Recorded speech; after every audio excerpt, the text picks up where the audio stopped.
Hoy nos honra con su presencia Priyanka Rodríguez, candidata a diputada por la circunscripción número 1 por la Fuerza Nacional Progresista.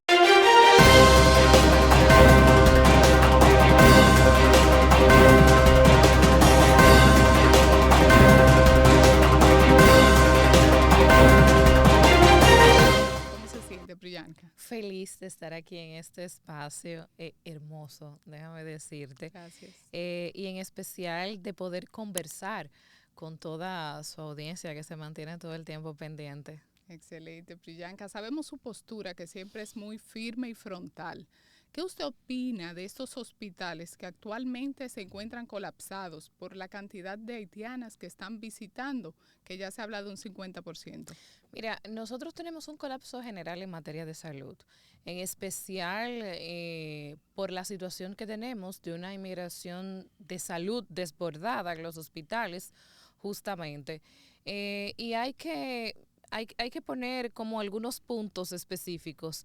Lo primero es que nosotros no vamos a controlar eso hasta tanto se controle la frontera de forma general, porque esas embarazadas, esos individuos que están en UCI, aquellos que están incluso ocupando las morgues.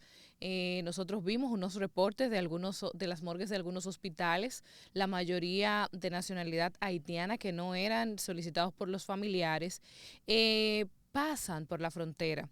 Entonces, ese es el primer punto que nosotros debemos tratar.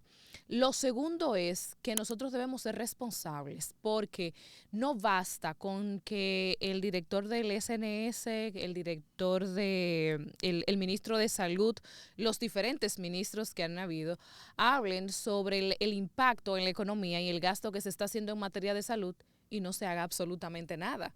Usted no está para denunciar, está para llevar a cabo las acciones para contrarrestar lo que está sucediendo.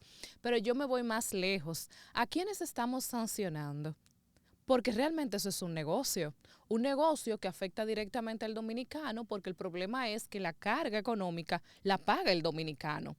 Sin embargo, las referencias que tenemos es que a la mayoría de estas mujeres, sobre todo a las parturientas, a las mujeres que vienen embarazadas a nuestros hospitales se les cobra y que hay un sinnúmero de ONGs trabajando tanto de aquel lado de la frontera como de este lado haciendo ese tipo de negocio, pero nosotros no tenemos ningún acuerdo internacional con respecto a esto, que ojo, en algún momento se propuso a la República Dominicana para que fuéramos nosotros quienes le brindáramos las asistencias como un acuerdo internacional de salud, y eso es importante.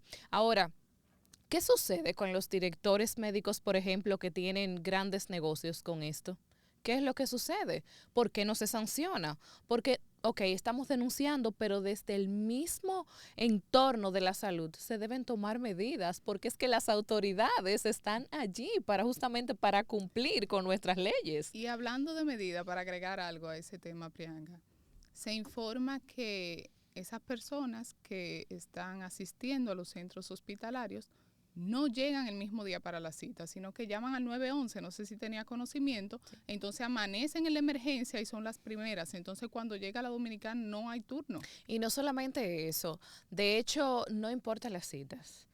Un haitiano, y hay que decirlo así porque nosotros no tenemos un desborde de colombianos en los hospitales, usted no ve los colombianos allí, ni de venezolanos, ni de chinos, ni de estadounidenses, es de haitianos. Usted lo ve que llegan de madrugada también, vehículos que los depositan allá, o sea que no estamos hablando de simples inmigrantes que vienen ilegales a parir a nuestros hospitales. ¿Usted cree que tiene alguna relación con lo que fue la solicitud de campos de refugiados? No puedo decir que sea la ACNUR, ni puedo decir que sea la ONU, para ser honesta, pero sí sabemos que hay muchas ONGs detrás de esto.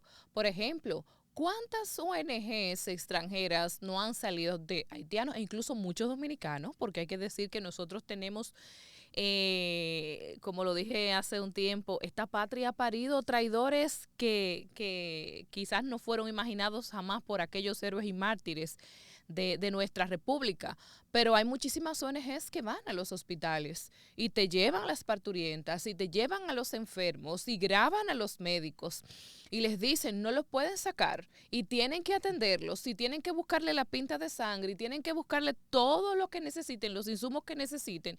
Sin embargo, y no porque lo diga yo, nosotros los hemos visto en muchísimas ocasiones en las noticias, aquí mueren dominicanos por falta de atención. Sí. Entonces no es justo que mientras a un dominicano le falte la salud, ya sea porque no tenga recursos económicos, porque no tenga un seguro médico, sigan inmigrantes ilegales en masa desplazando al dominicano del área de la salud como han sido en otras tantas áreas. Y con relación a esa problemática, ¿qué usted haría como aspirante a diputada al llegar a hacerlo para entonces combatir ese problema? Fiscalizar, ese es el papel de los legisladores. Aparte de proponer leyes, claro que en este caso no hay que proponer leyes porque nosotros tenemos absolutamente todas las leyes en materia migratoria que necesitamos, es fiscalizar. ¿Qué en este caso se debe fiscalizar? El Ministerio de Defensa. El Congreso de la República Dominicana tiene la autoridad para llamar al ministro de Defensa a que explique lo que está sucediendo en la frontera. Nosotros también tenemos, los legisladores tienen la responsabilidad de fiscalizar. El Poder Judicial tiene que dar respuesta de lo que está sucediendo. Por ejemplo, nosotros como partido estuvimos en Procuraduría haciendo una investigación porque resulta que hay aproximadamente 400 y pico de casos sometidos, pero de 92, 93 casos de trata, justamente de haitianos, solo se han llevado, o sea, se han sometido 92, 93 y se han procesado 2. Nosotros estuvimos pidiendo respuesta porque el Ministerio Público tiene que dar respuesta de los sometimientos y no hemos recibido la respuesta. Entonces el Ministerio Público, la Procuraduría General de la República, la Procuradora, debe dar respuesta ante el Congreso de la República si ellos lo exigieran, por supuesto. Y debería estar allí diciéndole a los dominicanos qué está sucediendo. Ese es el papel. La ley de migración está allí. Y la ley de migración, en conjunto con su reglamento, lo que debe es de cumplirse. Ahora, si bien es cierto que nosotros debemos hacer frente a organismos internacionales y a otros países importantes, potencias, también es cierto que desde el patio se está jugando un papel muy flaco a través de muchos ministerios y muchos funcionarios que, ojo, deberían ser sancionados en algún momento. Pero también hay otra situación importante. Nosotros debemos llamar no solo a la unidad nacional, sino a la conciencia de la población. Cuando nosotros vemos, por ejemplo, que hay un legislador que desea tomar medidas sobre algo, la ciudadanía es la primera que le da la espalda. Hay un gran grupo que te apoya, pero señores, no hay nada peor que un legislador o un médico en un hospital, como han salido en República Dominicana tratando de buscar solución y diciendo no podemos con esta situación que está ocurriendo en los hospitales, pero no tenemos allá 100 dominicanos diciéndole nosotros estamos aquí respaldándote. Nosotros tenemos que salir de Twitter. Nosotros tenemos que salir de las redes y decirle a los funcionarios, a las autoridades, nosotros como país apoyamos las medidas que favorezcan y protejan a la nación dominicana.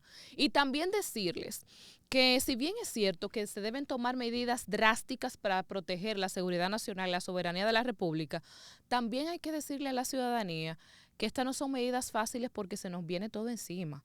Ojo, nosotros poder tomar el control de lo que está sucediendo y solucionarlo requiere no solo unidad nacional, sino que vienen los bloqueos de otras naciones, vienen las sanciones y eso nos va a afectar en materia económica, en materia de salud, en materia de educación. Ahora, nosotros como dominicanos que amamos a esta patria, ¿estamos dispuestos a pagar el precio por proteger nuestra nación? Si ni siquiera somos capaces de ir a un hospital, 200 dominicanos a decir, este centro es para las dominicanas, ¿realmente estamos dispuestos a pagar el precio? Entonces, independientemente de las medidas que se tomen, porque es el rol de los legisladores, es la obligación, para eso son elegidos, también la ciudadanía juega un papel muy importante. Y como usted afirma, la ciudadanía tiene su rol y es Claro. muy importante el ciudadano que se involucre y que luche porque dicen muchas veces, bueno, ahora mismo afectaría que si la exportación, la importación de azúcar, que el turismo, pero ya a la larga, ¿qué pasaría si esas bandas luego llegan a nuestro país? El y turismo se cae empieza también. una desestabilización. Vivimos del turismo, siempre lo he dicho, y tenemos que cuidar el turismo en nuestro país. Bueno, ¿y dónde iban a abrir el primer centro que hablaban de refugiados? Señores, en la zona pico de turismos. Es que a veces se ve por encima la situación, pero realmente es un mensaje. Yo te puedo destruir el turismo. Y Claro. a eso es que se apuesta. Ahora, nosotros tenemos la destrucción del turismo también a la vuelta de la esquina, porque nos estamos jugando con eso. Nosotros tenemos el turismo, las zonas francas, que es una de las primeras tres que aportan al PIB de la República Dominicana, las remesas, que está dentro de las tres también que aportan al PBI, de las que más aportan al PBI de la República Dominicana, se van a ir al piso también, porque no es una cuestión de que estamos hablando de 10, 15 años, lo tenemos aquí. Lo que Así pasa es que hay es. muchas cosas que se manejan, pero lo tenemos aquí, el problema ya está dentro. El problema está dentro y hay que buscarle una solución. Y queremos saber en otro orden, Priyanka, ¿qué opina del aborto? ¿Está en contra o a favor? Totalmente en contra, en todas las causales que se mencionan. Yo creo que nosotros y no lo hablo simplemente porque estoy en campaña, yo tengo muchos años en esta lucha a favor de la vida, en favor de la nación, en favor de la familia justamente, y creo que ha sido un juego emocional que se ha estado utilizando justamente para tocar las fibras de los dominicanos. El aborto no es una solución en ninguno de los aspectos que se mencionan. Y comenzamos con las tres causales que quieren hablar.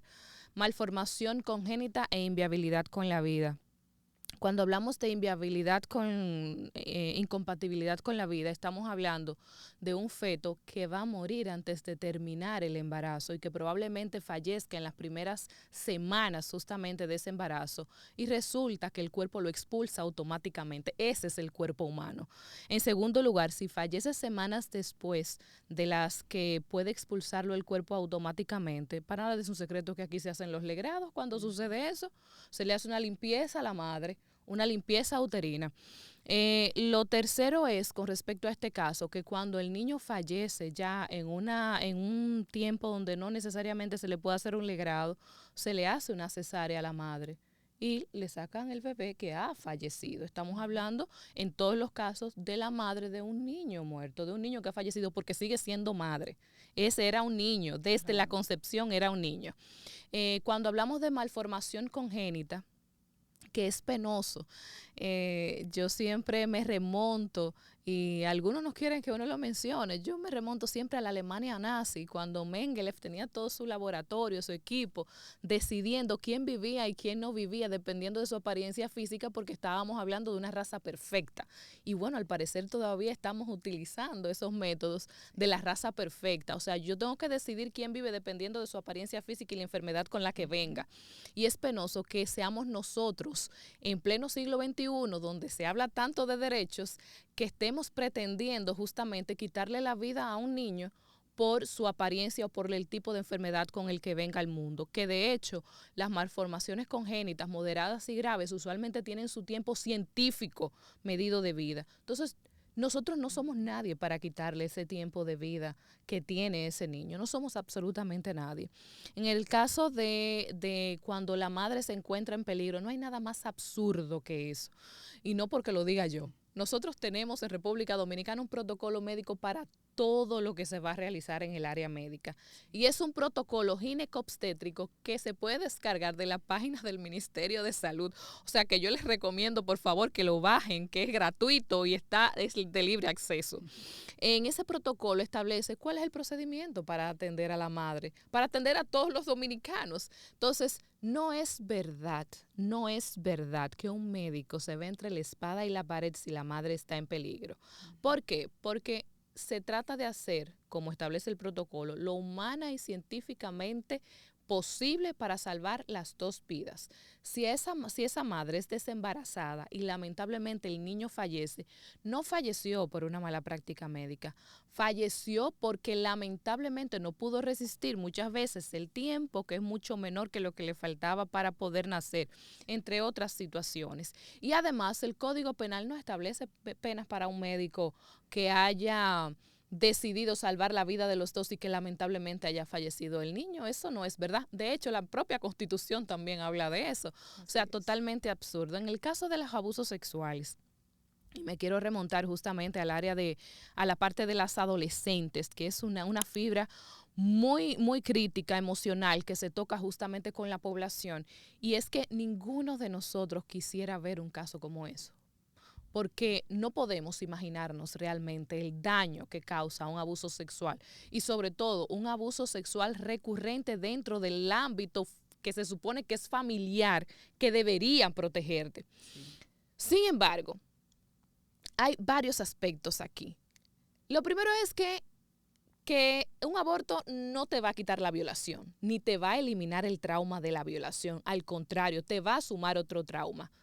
La mayoría de los grupos que abogan por el aborto cuando hay abuso sexual nunca, jamás te han hablado del trato que necesita esa adolescente o esa mujer que ha sido abusada, ni te hablan tampoco del violador, porque parece que al violador hay que eximirlo de culpas, cuando nosotros deberíamos estar abogando por sanciones ejemplares para el violador y sanciones ejemplares para aquel cómplice por omisión, que ocurre en la mayoría de los hogares donde se dan los incestos. Siempre aparece alguien que lo sabe, pero que calla para ocultar una dinámica que ya se ha roto desde que ese señor o esa señora, ojo, porque no solamente son las niñas abusadas, también los niños son abusados, con la excepción de que, obvio, el niño no va a quedar embarazado. Sí, Pero hay alguien que lo sabe y no lo dice. Ahora, una de las propuestas que llevamos justamente en materia judicial, en el Código Penal, es que hayan sanciones ejemplares también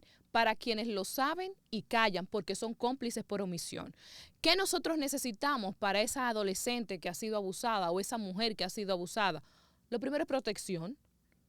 Lo segundo es que necesitamos que tenga un equipo médico, un equipo multidisciplinario, empezando por psicólogos, por un ginecólogo, por cualquier otro tipo de médico que necesite, por un psiquiatra si es necesario, que muchas veces lo necesitan. Nosotros necesitamos un nutricionista para esa joven, necesita apoyo emocional, necesita saber que si la familia no va a estar ahí para ella, hay un gran equipo que va a estar ahí y que la va a ayudar no solamente con el bebé a llevar a cabo ese embarazo, sino que va a tener un equipo que la va a enseñar, que le va a enseñar algún oficio si es necesario, que la va a educar si es necesario, que la va a insertar laboralmente si es necesario. Y yo te aseguro a ti que el mayor porcentaje de esas adolescentes o esas mujeres no es verdad que van a incurrir en querer abortar. Y quienes lamentablemente, porque nosotros no podemos obligarla a quedarse con el bebé, no quieran quedarse con el bebé, pues para eso está la adopción. Y nosotros llevamos una propuesta, la ley de adopción justamente. Y en ese sentido también llevamos una propuesta de las casas providas, que se pueden hacer a través de los ayuntamientos con el apoyo, en este caso, del Ministerio de la Familia, que es una de nuestras propuestas también, y otros ministerios necesarios para que funcionen estas casas de acogidas para mujeres víctimas de violencia intrafamiliar, doméstica y también para mujeres y adolescentes que han sido abusadas con todo el acompañamiento que se necesita. Eso es políticas públicas de solución, no matar un bebé. Excelente, yo le felicito porque las políticas públicas es lo que necesitamos ahora mismo. Y hablando justamente de ese tema, ¿cuál es su idea o qué se puede implementar para esos jóvenes que buscan un primer empleo, que es tan difícil esa primera oportunidad porque te exigen que tengas entonces ya experiencia y no es posible que sea de esa manera? Mira, con respecto a los jóvenes, son tantas cosas las que se pueden hacer y son tantas áreas que llevamos que se derivan justamente en oportunidades para los jóvenes, pero voy a empezar por una que tiene que ver con educación. La Constitución de la República Dominicana, en su acápite cuarto o quinto, si no me equivoco, pero el artículo 75, habla justamente del servicio nacional, del servicio de voluntariado nacional. No sé si exactamente con esa expresión, pero es servicio nacional y es justamente para adolescentes entre 16 y 21 años, que no tiene que ver con el servicio militar obligatorio, que también es un mandato y es necesario y es importante para el país. Pero precisamente habla de nosotros poder insertar a esos jóvenes en esa edad, por ejemplo, en diferentes instituciones. Y en estas instituciones esos jóvenes servirían a la nación dominicana. Y además, esta es una grandísima oportunidad para que esos jóvenes puedan irse preparando en materia laboral. Esto les sirve no solamente como experiencia como experiencia de servicio, porque nosotros tenemos que procurar que nuestros jóvenes se involucren en el servicio social. Por ahí comienzan muchísimas de las situaciones que nosotros debemos arreglar ahora mismo, el servicio social, que aprendan a servir a la nación. 2, los ayuda a prepararse para competir en un mercado, valga la redundancia, tan competitivo como el que tenemos ahora mismo. Y ojo, sería en igualdad de condiciones, porque eso es para escuelas públicas y colegios, no solamente para las escuelas públicas, eso sería todo el mundo. Además, se les enseñaría allí el valor de poder servir a la nación, el sentido de pertenencia justamente. Otro de los aspectos, pero ya me voy más a la parte que tiene que ver con reforma fiscal, no voy a abundar mucho en eso, pero sí quiero hablar de que nosotros siempre hemos estado de acuerdo con la libertad de empresa, pero también con la libertad de competencia. La libertad de competencia permite que estos jóvenes que se han preparado, que quizás quieren emprender algún negocio, ahora nosotros tenemos muchísimos jovencitos y déjame decirte que se están abriendo muchas puertas. Por ejemplo, valga la publicidad gratuita, ONAPI tiene toda una dirección de apoyo para desarrollar proyectos importantes y patentes para jovencitos que salen de las escuelas y otros que están estudiando. No se da a conocer mucho, pero eso es importante para impulsar el desarrollo y el empleo de los jóvenes, justamente. Entonces, ¿qué sucede con estos jóvenes que quizás no quieren irse a un trabajo, sobre todo los más modernos, que quieren emprender algún negocio, que no tenemos la libertad de competencia realmente, porque aquí nosotros tenemos un monopolio que te dicen a ti, mira, tú tienes que ajustarte a este patrón y tienes que ajustarte a estos precios? Y un muchachito, y te lo digo porque conozco un caso justamente, una tienda de videojuegos y las cintas y esto que se traían, que las vendían a $30. Él dice, pero ven acá, si yo la consigo a $7, yo la puedo vender a $10. Y él estaba vendiendo a $10. Y fueron y le dijeron, mira, o tú te ajustas al precio o te quemamos el negocio. Ay, santo. Una amenaza Eso directa. es libertad de empresa, pero no libertad de competencia. Claro. Entonces, ¿cómo nosotros podemos impulsar el empleo en los jóvenes, el emprendedurismo y el desarrollo en general de la empleomanía local si nosotros no protegemos a los jóvenes que quieren emprender o a todo el que quiere emprender, pero sobre todo en los jóvenes que ahora están tienen muchas cosas que hacer? Esas son algunas de las medidas que nosotros entendemos que se deben justamente establecer en la República Dominicana para nosotros abrirle las oportunidades a los jóvenes. Y otra cuestión es la parte de los salarios. Nosotros sabemos que aquí debe haber una revisión justamente.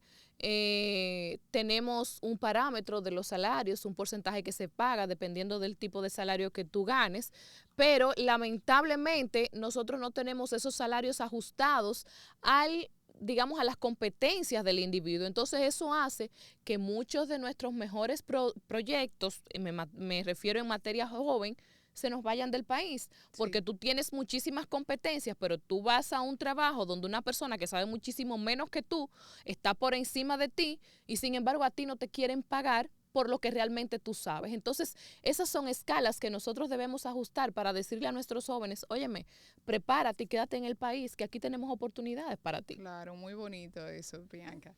Y queremos saber algo, un tema que está desde ayer sonando bastante, y es la modificación de la 6132 con relación a la libertad de expresión. ¿Qué usted cree que hay detrás de ahí?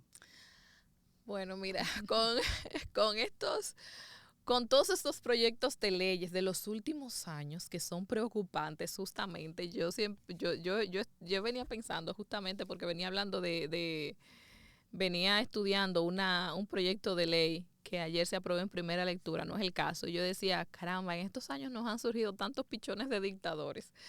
Y nosotros debemos tener mucho cuidado con este proyecto de ley que quiere depositar el Ejecutivo, la modificación, porque nosotros tenemos allí la ley 0124, que no ha sido modificada. Nosotros depositamos un proyecto de modificación a través del Partido Reformista Social Cristiano, que tiene legisladores allí y que son nuestros aliados. No ha pasado absolutamente nada, pero eso es una ley dictatorial. Nosotros no podemos permitir que eso se quede así. Recuerda que hace unos meses atrás nosotros tuvimos el proyecto de la senadora Melania Salvador, que era el proyecto Mordaza, como le llamamos, porque prohibía todo en materia de libertad de expresión según lo que consideraran algunos. O sea, si a mí me afecta como legislador o a mí me afecta como una figura, etcétera, entonces yo podía hacer, y sin embargo nosotros tenemos en el mismo Código Penal por difamación e injuria las penas establecidas. Nosotros no necesitamos ningún proyecto que penalice lo que tú digas, porque para eso lo tenemos ya establecido en el Código Penal. Teníamos la ley de ciberseguridad, que bueno, se oye muy bonito, la ley de ciberseguridad, la seguridad cibernética, que ahora mismo es otra frontera realmente que debemos proteger, pero ojo, ahí se hablaba, tenía muchísimos aspectos que tenía que ver con la libertad de expresión. Recuerda que anterior a eso fueron 3 proyectos. La diputada Lourdes Cerulle, que no sonó, pero lo denunciamos en su momento, depositó un proyecto también que tenía que ver con coartar la libertad de expresión. Entonces, cuando nosotros vemos, y si tú te fijas, de diferentes partidos, no se trata simplemente del partido de gobierno. Entonces, con respecto también a la ley de DNI, el fuego es para el Poder Ejecutivo porque lo depositó. Pero, ¿y quiénes lo aprobaron? ¿Cuántos diputados y senadores hay? Entonces, con esta ley, ojo, no solamente a los comunicadores, no solamente a los periodistas, a la ciudadanía en general, nosotros debemos estudiar minuciosamente este proyecto de ley que va a ser depositado por el Poder Ejecutivo, estudiarlo minuciosamente y hacer un frente de ser necesario responsable. No dejárselo a un grupo, ni dejárselo a Twitter, porque Twitter es muy bonito, pero desde allí no es solo que funcionan las cosas, ¿eh? Las cosas funcionan haciéndole un frente, yendo allá, haciendo manifestaciones si hay que hacerlas, haciendo una presión constante, apoyando a los que están luchando, porque señores, si nosotros, aparte de la ley de DNI, no se modifica y tenemos las problemáticas con los demás proyectos de leyes que están engavetados allí, aunque no se hayan aprobado, no es que se crean que ha salido todo, están allí engavetados y pueden salir en cualquier momento.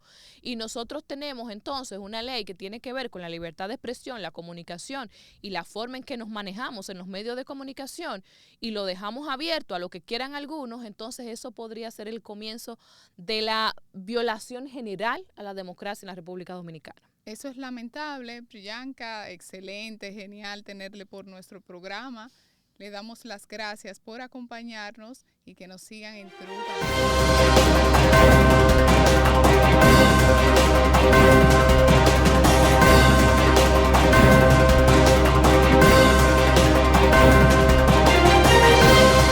Trúcamelo.